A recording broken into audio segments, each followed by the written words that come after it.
देखो मेरे भाई, हम 2 डिजिट का क्यूब निकालना सिखा चुके थे, विदाउट पेन भी निकालना सिखा चुके थे।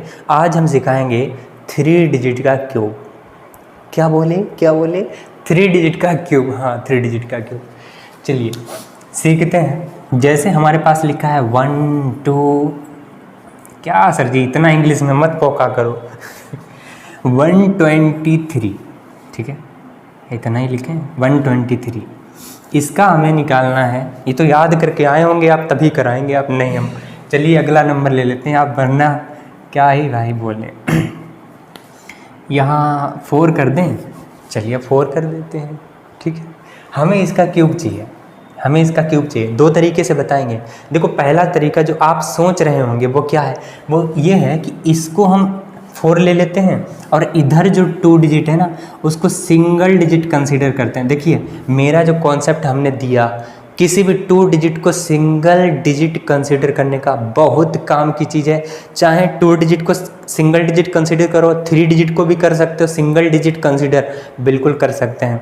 बस आपका दिमाग होना चाहिए। नहीं है तो कानून बात की फिक्र नहीं, 1 डिजिट को 1 मान लिया करो, ठीक है। इधर हमने 12 को क्या किया, 1 डिजिट कंसीडर कर दिया। 4 का क्यूब लिखो 64। इधर हमने 1 डिजिट छोड़ा है, इधर हमने 1 डिजिट का लिखा है। एक काम करते हैं 3 डिजिट लिखना है यहाँ पे, तो 3 डिजिट के लिए 0 चिपका दिया। अब क्या करना है, इसका क्यूब कर रहे हैं ना, तो 4 का क्यूब 64, इधर 0 चिपका है। क्यों? क्योंकि 3 डिजिट लेना है। अब क्या करना है, 12 का क्यूब तो देखो 2 डिजिट है, 2 डिजिट का क्यूब निकालना हमने चुटकी में निकालना सिखाया। नहीं आता तो ठीक लो जाके, कितना आ जाएगा 1728, ठीक है।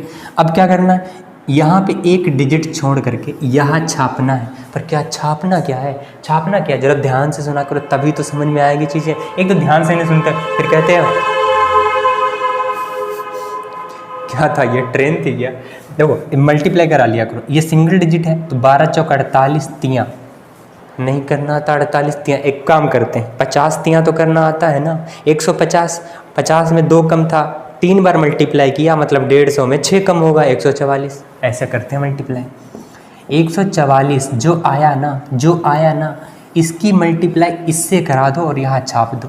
क्या 3 डिजिट की मल्टीप्लाई करना नहीं सिखाई हमने, सिखाई है ना, तो जाओ ना देखो जाके, नहीं आती तो। 4 चौक 16, हाँ से लगे 1, 4 चौक 16, 4 दूनी 8 मतलब 24 और 1 25, हाँ से लगे 2, 4 एकम 4, 4 एकम 4 8 हो गया, 4 दूनी 8 16 हो गया और 2 18 हो गया, हाँ से लगे 1, 2 एकम 2, 4 एकम 4 मतलब कि 4 2 6 हो गया, 6 और 1 7 हो गया, 1 एकम 1 हो गया। बस जोड़ना ही तो है इनको, 4 हो गया, 6 6 12 हो गया, 5 1 6 हो गया, 8 8 16 हो गया, 7 2 9 1 10 हो गया और 17 और 1 18 और 1 19 हो गया। तो बात समझ में आई। हम एक ही सवाल बताएंगे, क्या एक और बताएं? इसी सवाल को देखो, इसको छाप लो पहले, 19 0 66 24, यहाँ पे लिख लें कहीं कॉपचे में, कहाँ है कॉपचा यही लिख लेते हैं, 9 0 6 6 2 4। ये पहले तरीके से हमने क्यूब निकालना सिखाया है आपको। हम दूसरे तरीके से आपको क्यूब निकालना सिखाते हैं, ठीक है। ये था पहला तरीका। दूसरे तरीके से क्यूब निकालना सिखाएंगे। देखो आपका दिमाग होना चाहिए तो आप कुछ भी कर सकते हैं, दिमाग नहीं है तो कुछ नहीं कर सकते, ठीक है। हमको किसका निकाल रहे थे, 124 का ही निकाल रहे थे ना, 124 का 124 हमको 124 का क्या चाहिए, क्यूब। 24 का ही तो निकालना है, हाँ ठीक है। पहले तरीका समझ में आया था। दूसरा तरीका हम बताते हैं आपको कैसे। इधर हम 2 डिजिट ले लेंगे, और इधर हम 1 ही डिजिट लेते हैं। ये दूसरा तरीका क्या, देखो इधर हम 2 डिजिट लिए हैं तो 24 का क्यूब 2 डिजिट ही है 24, और निकालना हमने सिखाया कितना होता है 138 और 24। आपको कितने तक याद है सर जी? हमको नहीं याद है, हमको नहीं याद है। आपको बुरा लग जाएगा ना, इसीलिए हम बता देंगे अगर हमें 100 तक क्यूब याद है, इसीलिए हमको नहीं याद नहीं है, हमको नहीं याद। 24 का क्यूब कितना, 138 और 24, ठीक है। 138 और 24। अब करना क्या है, वहाँ तो 3 डिजिट ले रहे थे, यहाँ कितने लेंगे जरा सोचो। वहाँ अगर 1 डिजिट में 3 डिजिट ले रहे थे तो इधर हमने 2 डिजिट लिए हैं, तो 3 2 जा 6 डिजिट लेंगे कि नहीं लेंगे, 6 डिजिट लेंगे कि नहीं लेंगे। कितने हो गए, 1 2 3 4 5, 6 डिजिट बनाने के लिए ना 0 चिपका देते हैं। अब क्या करना है, अब क्या करना है, 1 का क्यूब कितना, 1।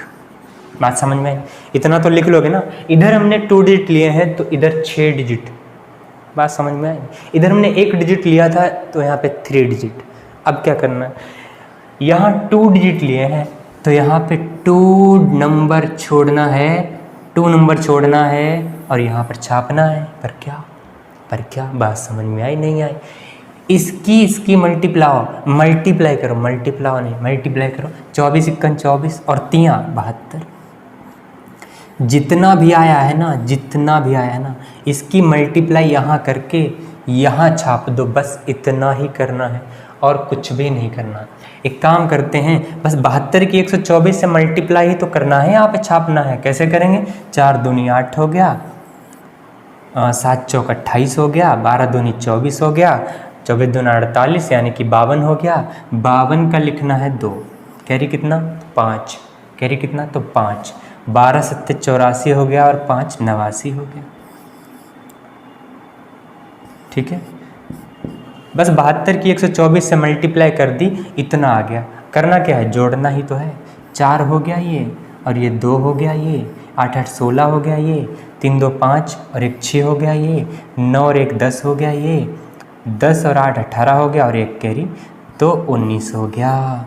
दिमाग का कीड़ा जगा नहीं जगा, क्या ऊपर जो नंबर लिखा है वही नंबर ये लिखा है। अब कैलकुलेटर उठाओ और दोबारा चेक करो जाके, तो कितनी बार वेरीफाई कर लिया आपने। आप हमारा टेस्ट ही लेते रहोगे क्या, 2 बार कैलकुलेटर में चेक कर लिया और 2 बार यहाँ आपको बता दिया। क्या समझ में आया मेरे दोनों मेथड समझ में आया। अगर ये दोनों मेथड आपको क्यूब निकालने के लिए समझ में आए हैं तो भाई कुछ नहीं मांगते, भाई कुछ नहीं, हम कुछ नहीं मांगते, हमको कुछ भी नहीं चाहिए, बस आप चाहिए। आप आ जाओ यहाँ पे, हम चाहते हैं कि आपका भला हो जाए, बस इतना ही चाहते हैं और हमको कहीं कुछ नहीं चाहिए, कुछ भी नहीं चाहिए। ठीक है मेरे भाई, धन्यवाद, मिलते हैं नेक्स्ट वीडियो में, तब तक के लिए हमारा वेट कीजिए।